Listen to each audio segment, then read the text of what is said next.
Les amis, bonjour à tous, on est parti pour ce nouveau chapitre de Hunter x Hunter 397 et qui se nomme Formation 3. Bon, du coup, c'est la suite des deux précédents chapitres où on a encore un flashback sur la brigade fantôme. Et je pense qu'il nous restera encore un ou deux chapitres à mon avis comme c'est parti. Mais c'est très intéressant parce que bon, les princes de Kakin, je le répète dans chacune de mes vidéos, mais voilà, on s'en bat les couilles. Alors là, on a vraiment quelque chose d'intéressant et je me demande toujours pourquoi Togashi ne l'a pas mis plutôt dans l'œuvre, cette flashback, parce que franchement, ça explique vraiment les intérêts qu'ont la brigade fantôme de faire ce qu'ils font en fait. Et on se rend compte, un peu comme tout le monde, que finalement ils sont pas méchants pour être méchants, mais c'est juste qu'ils ont vécu une sorte de traumatisme qui ont fait que ça les a rendus un peu comme ça quoi.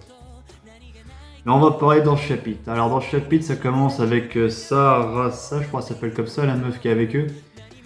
Bon, du coup, elle a disparu, ils ont appris son enlèvement et du coup, ils ont annulé leur spectacle ou concert ou je sais pas quoi, enfin bref, leur truc là, leur film avec les Rangers, j'ai pas trop compris le délire, mais on s'en fout.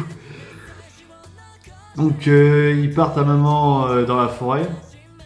Enfin, avant ça, oui, il faut que j'explique. Quand Crollo dit ça, et ben maman, il a presque les larmes aux yeux, ça va choquer aussi parce qu'on l'a connu froid, etc. On l'a déjà vu pleurer dans l'Ark Orchid City, mais on aurait dit que c'était pas, que c'était froid quoi. Là, il paraît beaucoup plus humain quoi. On dirait un petit garçon tout mignon qui a perdu son habit, qui dit ouais j'ai lu leur salle de cinéma ou je sais pas quoi et je vais partir à sa recherche. Et t'as tout le monde dans la salle qui va aller la chercher avec lui. Donc ensuite ils vont dans la forêt. Il la découvre dans un sac et donc bien évidemment, dès qu'ils voient le sac s'exporter en arme, ils ont tout compris, les mecs, hein, ils se sont dit bon bah c'est bon, elle est cuite, elle est morte. Hein. Au début je pensais qu'il y aurait juste eu sa tête, mais non, il y a tout le corps en fait, mais voilà, Ils l'ont tué. De quelle façon après je sais pas si c'est d'asphyxie ou je sais pas quoi, mais bref. Et dedans du coup il trouve un message que Crollo lit et qui ne dit pas du coup à Uvo, ce qui est très surprenant. Et lui dit j'emporterai son message dans ma tombe, enfin ce message dans ma tombe. Donc qu'est-ce que ça laisse supposer? Est-ce que c'est des gens qu'il connaissait ou...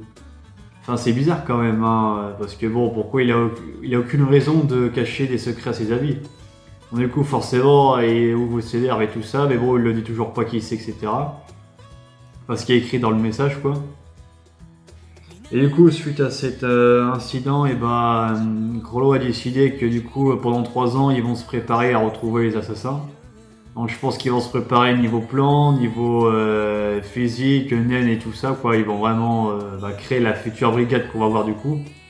Et là aussi, chose surprenante, du coup de base c'était Uvo qui devait être le chef, mais c'est Uvo lui-même qui a insisté pour que ce soit Crollo. Et c'est comme ça que Crollo est devenu le chef de l'araignée en fait. Ce qui est très surprenant parce que franchement dès qu'on le voit dans l'arc Yorkshire City, bah, on voit que c'est un peu une grosse brute qui fonce sans réfléchir. On s'aurait jamais dit que franchement il avait la gueule d'être un chef quoi. Franchement ça fait bizarre. Et ça prouve bien que ouais il avait quand même. De toute façon c'est le plus fort de la brigade, hein. Ça c'est Kurapika qui l'avait dit. Et lui-même qui l'avait dit. Donc, voilà il avait toutes les capacités. Enfin il avait les capacités physiques en tout cas d'être chef, hein, mais bref. Non, toujours est-il que pendant 3 ans ils vont préparer leur plan et du coup Crollo explique que du coup suite à ce qui s'est passé il en veut un peu au monde entier machin.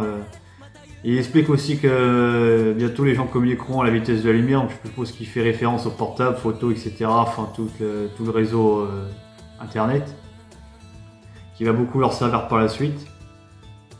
Et il explique que du coup il veut devenir un grand méchant envers tout le monde pour entre guillemets protéger Meteor City. Donc ça explique pourquoi la brigade est comme ça en fait, ils veulent passer pour des méchants pour faire suffisamment pression et peur sur les gens qui voudraient s'en prendre à Meteor City du coup. Mais bon, ce qui est un peu paradoxal, c'est qu'il veut aussi en faire un refuge de méchants de ce que j'ai compris. Donc bon, tout ça dans le but, enfin c'est pas paradoxal, en fait c'est dans le but de retrouver les fameux assassins. Mais du coup, on sait toujours pas qui c'est ces assassins. Enfin, je sais pas si dans les scans précédents on a vu leur gueule, et si oui, si c'est des personnages qu'on connaissait ou pas. Il me semble pas, à mon avis, vous me direz dans les commentaires, mais je pense pas. Et voilà, en tout cas, ils ont le même plan que Kurapika en fait. Kurapika veut se venger de la brigade parce qu'il a massacré le clan Kuruta, et ça se trouve peut-être le clan Kuruta qui a fait le coup. Et quant à la brigade fantôme, ils veulent se venger de leur ami Sarasa, qui a été tué et kidnappé envers leurs agresseurs, quoi. Tout est une question de vengeance dans le Dark Center, j'ai remarqué. C'est ouf. C'est complètement ouf. Donc il n'y a pas grand chose à dire sur ce chapitre-là. Ouais, voilà, on voit juste la formation de la brigade, comment on en est arrivé là. Leur délire avec leurs cassettes et théâtre et tout ça est un peu chelou, mais pourquoi pas. Et ouais, ça fait vraiment bizarre de voir Crollo aussi humanisé que ça, quoi. Franchement, c'est un petit garçon qui n'hésite pas à pleurer lorsqu'il se sent pas bien et tout. Enfin, ça dénote complètement du chef de la brigade qu'on connaît à l'époque actuelle, quoi. Donc après, qu'est-ce qu'ils vont faire sur le Black Way? Quelle va être la suite des opérations? On sait pas. Mais ouais, on sait pas. Bon bref, sur ce les amis, je vous dis à très bientôt pour une prochaine vidéo. Et voilà, j'espère que ça continuera dans ce bon sens-là, parce que bon, les princes de Kakin, ils vont pas les couilles. J'aimerais pourquoi pas revoir un peu Gon et Killua, même si on sent bien que c'est pas les acteurs principaux de cet arc. Ou au moins, Kurapika, ça fait un petit moment qu'on l'a pas vu. Pour voir justement ses réactions par rapport à tout ça, et on verra bien. Allez les amis, à très bientôt pour une prochaine vidéo. Ciao!